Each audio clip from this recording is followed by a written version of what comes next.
And in an earlier application, Aircel headed by Shivshakaran got the license. Having got the license, now Maran said sell it to Ananda Krishna of Malaysia, a son of a Sri Lankan plantation worker immigrant in Malaysia, who has done by all kinds of dealing, become a very rich man. He is also a person who laundered the money for LTT, all established banks. And there he was enforced Shiv Shankaran by denying him this, denying him that, all documented now by the Shivraj Patil, Justice Shivraj Patil Committee, and made him sell it to that. So therefore I also raised that.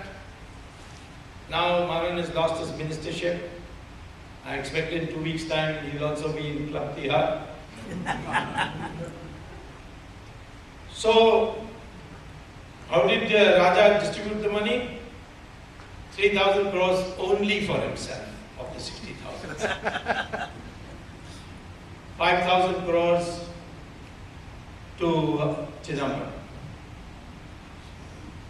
Then Karnani got 16,000 crores. Should get more, he has 3 wives after all. So that makes it 5 plus 13 plus 16, almost 30. And the remaining 30 went to Sonia Gandhi. So ultimately the trail leads to her. So when I asked for sanction of the Prime Minister, which it is required under the Prevention of Corruption Act, he did not reply to me. So I sent him a reminder, sent him 5 letters with more and more material. Finally I knew that how can he give sanction when he has to take the sanction of Sonia Gandhi first in order to give me sanction. So I went to the Supreme Court. And under our Constitution, if the government fails to perform its statutory duty, then the Supreme Court can step in and perform that duty. Today they are complaining, oh, Supreme Court is interfering in the executive actions. No, you didn't perform your executive action.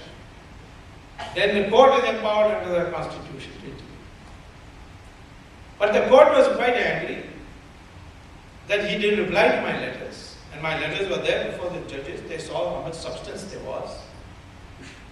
So they, for the first time in the history of the world, not only India, a Prime Minister was asked to file an affidavit as to why he did not reply to my letters.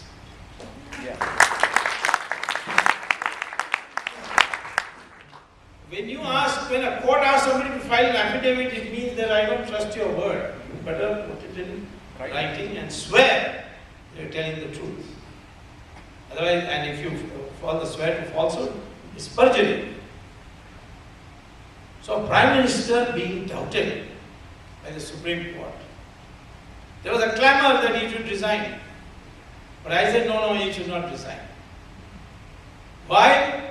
Because who will come in his place? The selection will be done by Sonia Gandhi,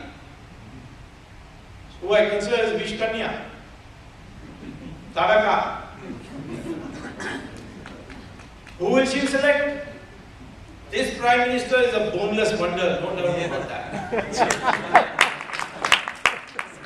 But he has not personally taken any money. After him will come another boneless wonder, but he would have taken money also. No improvement. So I opposed his going. There was a lot of misunderstanding in people why I am protecting him. I am just telling you, we should look at the big picture. We have to get to the root of this corruption, and all those guilty have to be sent. Why am I so keen on this? Because number one, 2G is a lot of money. You can't have a single politician having 3,000, 5,000, 16,000, 30,000. Crores. Crores. What happens to this money? We are supposed to have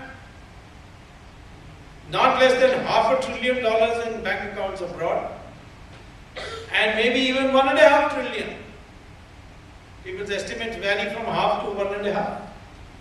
It's a huge amount of money. So the nation's wealth has gone out. Some of it stays in India, and it plays havoc with your economic system. What do you do with black money? You can't build, you can't invest, you'll be caught by the income tax. So you spend it. Lavish weddings, air conditioner in every room, including the bathroom. Even the garage will have an air conditioner, because poor cars cannot be hot. LCD TVs in every room, most expensive carpets, diamonds, gold. And all these items' prices have gone up very high. So what happens? That future investors say, why should we invest in Janata cloth? We will invest in this. This is where to make money. 5-star hotels are all full in India. Economic recession or no recession. Property market bubble grows. In Bombay, you cannot get a decent apartment for 25 lakhs. So, all these things then go beyond the reach of the middle class. It's only the middle class who pay taxes, by the way, in India, because the poor don't have enough money. And the rich have chartered accountants who will write that you don't have to pay any income tax at all. Do you know that Dhirubhai Ambani didn't pay 1 rupee income tax till 1995? Even now he pays a small amount only. Because everything is taken care of by chartered accountants. So the middle class, the salaried class whose money is caught at the source, that they can't evade. And all this money is being squandered. You don't need income tax at all if this $40 billion had come to our treasury. So therefore, first and foremost is that you are making optimized choices, and all kinds of lumpen elements, crooked elements with cash, they come to the top because they get the contract. So merit goes down the, down the drain. Second is that investment priorities get distorted. And in this country, in India, we have a growth rate of 9% per year, but inflation is 16%. When I teach economics at Harvard, I say that if the supply is increased, then the price will fall. But this is new economics India has started teaching. Supply is also increasing and the price is also increasing. Because this money also is used for hoarding. Food grains, sugar, oil, all these when before coming to market are intercepted in the name of forward trading. Then they are put in the go down, and then the market goes up, and they sell it. Our stock market is also rigged now, thanks to black money. Because we have a participatory note created by Mr. Chidambaram, which you can get abroad in Fidelity Investments or Morgan Stanley. Just go and put cash there. They'll give you a piece of paper with only the amount written. Nothing else will be written on it. And you bring it to India, and you invest in the stock market as if you got rupee, legal currency with you. And immediately the stock market goes up, sell it, and with that money that you get in rupees from the stock market, you go to the Reserve Bank and say, I bought all this with this participating note, so kindly convert it all back to dollars immediately.